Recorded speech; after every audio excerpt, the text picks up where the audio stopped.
क्योंकि global markets वही इशारा कर रहे थे, लेकिन डर यही था कि ग्लोबल तस्वीर अगर बदलेगी तो भारतीय बाजारों में बिकवाली का दबाव देखने को मिलेगा। इसीलिए सुबह की कमेंट्री में साफ आपको बताया गया था, थोड़ा सा सतर्क रहे, कॉशियस रहे, अंधाधुंध तेजी में ना उतरे।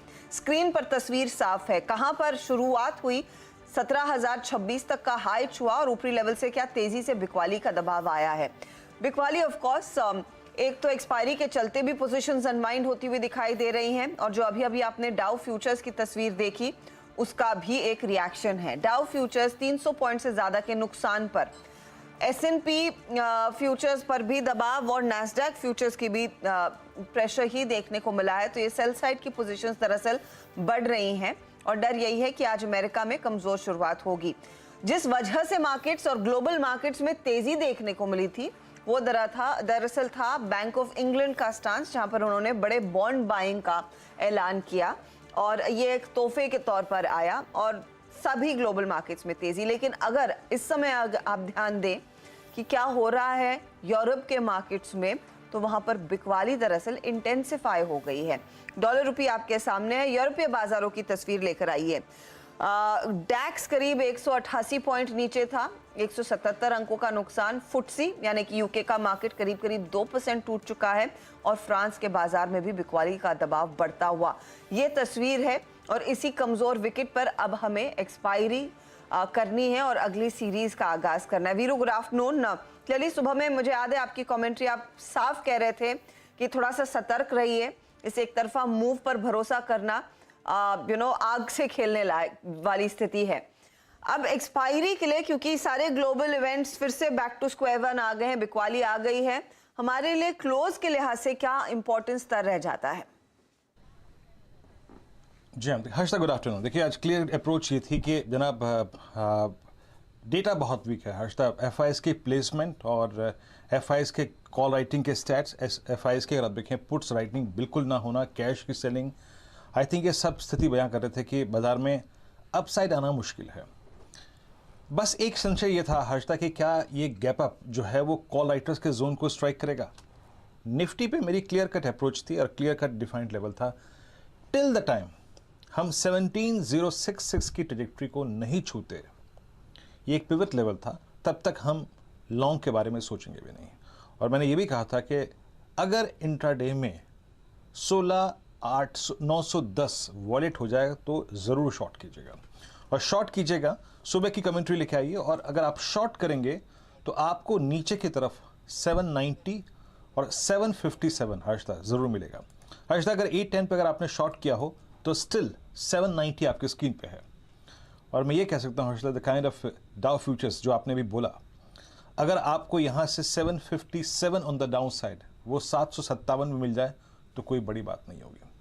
तो अगर आप शॉर्ट हैं तो इस वक्त भी करीब 890 910 की ट्रैजेक्टरी में या फिर और अपना पॉकेट फ्रेंडली स्टॉप लॉस लगा के खेल सकते हैं। अदरवाइज प्रॉफिट भी बुक कर सकते हैं, कोई दो राय नहीं है। लेकिन वीकनेस है हर्षदा, और ये वीकनेस बढ़ सकती है, 757 तक जा सकती है, इसमें कोई दो राय नहीं है।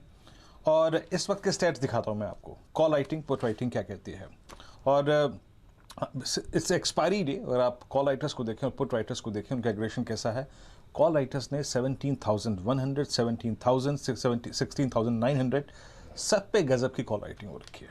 सो अगर आप एक रीजनेबल स्टॉप लॉस लेकर शॉर्ट हैं तो भी रह सकते हैं, इस क्लोजिंग को मॉनिटर कर सकते हैं आप, या फिर अगर आपको 150 पॉइंट का 125 पॉइंट का अच्छा शॉर्ट मिल चुका है तो दैट्स इनफ। बट आप ये देखिए Harshada, look at call writing at 17,000, it's 83 lakh, 1.81 CR। मेरे ख्याल से रिसेंट टाइम में एक्सपायरी डे में सबसे बड़ा कॉल राइटर्स का जोन है ये। तो प्रॉफिट बुकिंग कर सकते हैं शॉर्ट पे, नहीं तो थोड़ा वेट कीजिए। The moment we will breach 1.24 का लो, मेरे ख्याल से 757 आपको स्क्रीन पे हर्षदा इस बात की बहुत पॉसिबिलिटी है, दिख जाएगा। और अगर आप एक स्टॉप लॉस लगाना चाहते हैं तो 871 या फिर 860 का स्टॉप लॉस लगा लीजिए। और पुट राइटर्स के पास कोई कन्विक्शन नहीं है और 16,800 सरेंडर हो जाएगा, इस बात की पॉसिबिलिटी मेरे को काफ़ी लग रही है हर्षदा। रही बात निफ्टी बैंक की, अब निफ्टी बैंक 2:03 पे सबसे अहम कड़ी है, और वो क्यों, समझ लीजिए। देखिए, फर्स्ट इंस्टेंस में शायद मैंने आज ये भी कहा था कि अगर हम 15 मिनट कैंडल्स पे, यानी 5-5 मिनट की 3 कैंडल्स पे 38 210 के ऊपर टिकते हैं। सुबह टिका, बखूबी टिका, उसके ऊपर गया, लेकिन 15 मिनट्स नहीं टिका, 5-7 मिनट टिका और उसके बाद सिंक हो गया। पर मेरा थॉट ये था हर्षता कि मैं शॉर्ट इसको तभी करूंगा जब ये 38,637 कल का लो तोड़ देगा। दरअसल चक्कर ये था और बात ये थी कि देयर इज 100-डे एक्सपोनेंशियल मूविंग एवरेज, एक गैप अप था और बैंक निफ्टी में पूरी दुनिया जहान शॉर्ट थी, तो शॉर्ट कवरिंग का डर था। बट अभी वो शॉर्ट कवरिंग विजिबल नहीं है हर्षता। और एक और चीज़ याद रखिएगा, आपकी स्क्रीन पे अभी 37,599 है, दैट इज एक्जैक्टली 100-डे एक्सपोनेंशियल मूविंग एवरेज। ये और अगर 37,500 का जोन वॉलेट होता है तो पेन बैंक निफ्टी में बढ़ सकता है। लेकिन एक बात ये कहती है logically, if you are a trader, day trader, और आपने शॉर्ट पे पैसा कमाया है, स्पेशली ऑन निफ्टी, तो बुक करने में कोई गलत खराबी नहीं है हर्षता, क्योंकि वॉलेटिलिटी रहेगी और निफ्टी का इस वक्त का स्क्रीन पे जो लेवल है वो है एग्जैक्टली 100-डे में। अगर वॉलेट हो गया तो पेन काफ़ी देगा और होल्ड हो गया तो आज के लिए होल्ड रहेगा हर्षता। ओके, तो लेट्स सी कि कहां पर किस